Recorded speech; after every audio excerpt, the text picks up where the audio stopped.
Letter 14. On Safety in a Dangerous World. I confess that we all have an inborn affection for our body. I confess that we are entrusted with its guardianship. I do not maintain that the body is not to be indulged at all, but I maintain that we must not be slaves to it. He will have many masters who makes his body his master, who is over-fearful in its behalf, who judges everything according to the body. We should conduct ourselves not as if we ought to live for the body, but as if we could not live without it.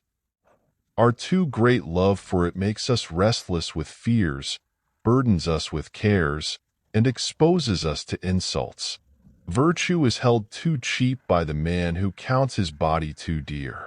We should cherish the body with the greatest care. But we should also be prepared, when reason, self-respect, and duty demand the sacrifice, to deliver it even to the flames. Let us, however, in so far as we can, avoid discomforts as well as dangers, and withdraw to safe ground by thinking continually how we may repel all objects of fear. If I am not mistaken, there are three main classes of these. We fear want, we fear sickness, and we fear the troubles which result from the violence of the stronger. And of all these, that which shakes us most is the dread which hangs over us from our neighbor's ascendancy, for it is accompanied by great outcry and uproar. But the natural evils which I have mentioned, want and sickness, steal upon us silently with no shock of terror to the eye or to the ear. The other kind of evil comes, so to speak, in the form of a huge parade.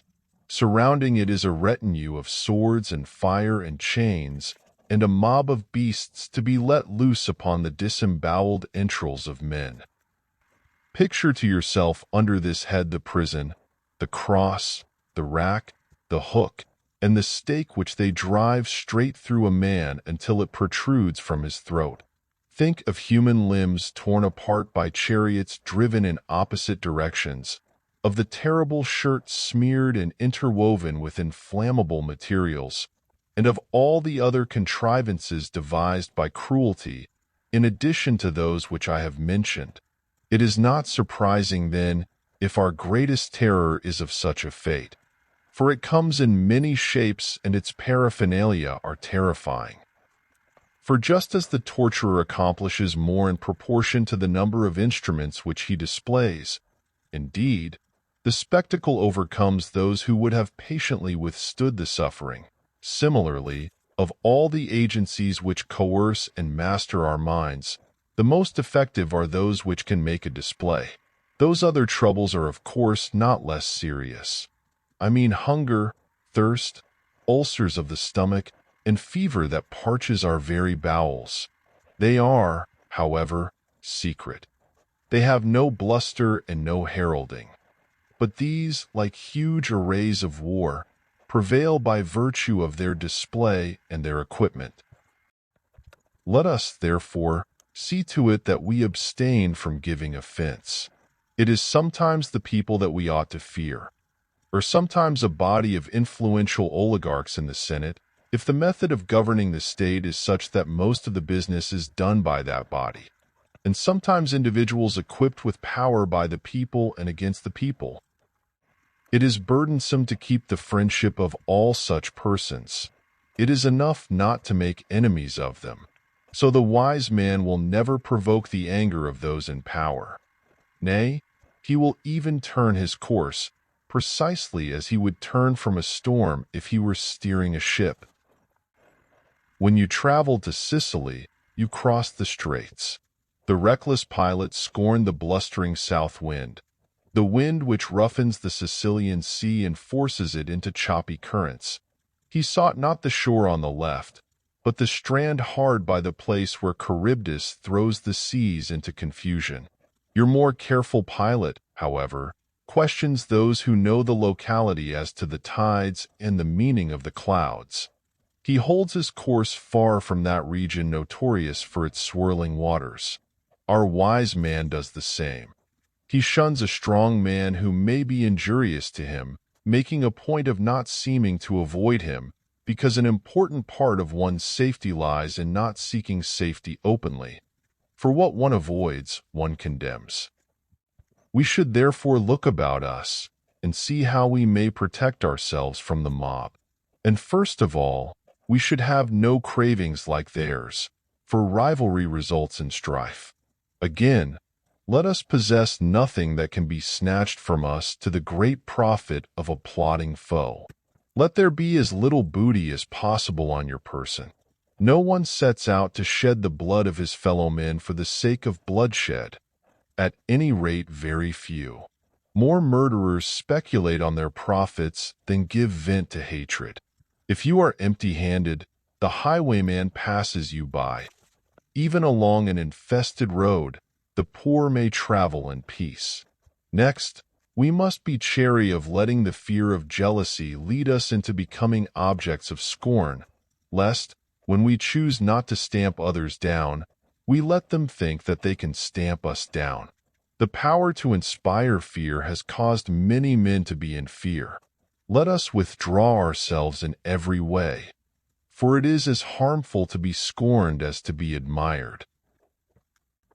I beg you to consider those Stoics who, shut out from public life, have withdrawn into privacy for the purpose of improving men's existence and framing laws for the human race without incurring the displeasure of those in power. The wise man will not upset the customs of the people, nor will he invite the attention of the populace by any novel ways of living. What then? Can one who follows out this plan be safe in any case?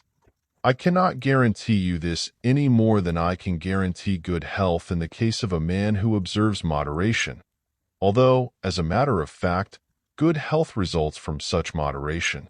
Sometimes a vessel perishes in harbor, but what do you think happens on the open sea? And how much more beset with danger that man would be, who even in his leisure is not secure, if he were busily working at many things. Innocent persons sometimes perish. Who would deny that? But the guilty perish more frequently. A soldier's skill is not at fault if he receives the death blow through his armor. And finally, the wise man regards the reason for all his actions, but not the results. The beginning is in our own power. Fortune decides the issue, but I do not allow her to pass sentence upon myself. You may say, but she can inflict a measure of suffering and of trouble. The highwayman does not pass sentence when he slays. Now you are stretching forth your hand for the daily gift. Golden indeed will be the gift with which I shall load you.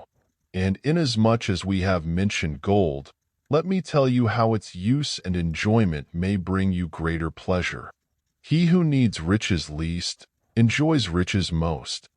Author's name, please, you say.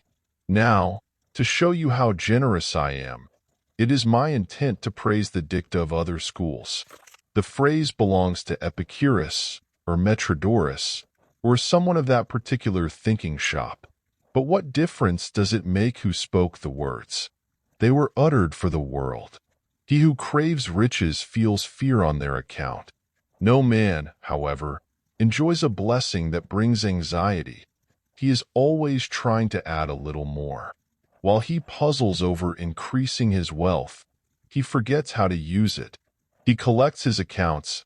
He wears out the pavement in the forum. He turns over his ledger. In short, he ceases to be master and becomes a steward.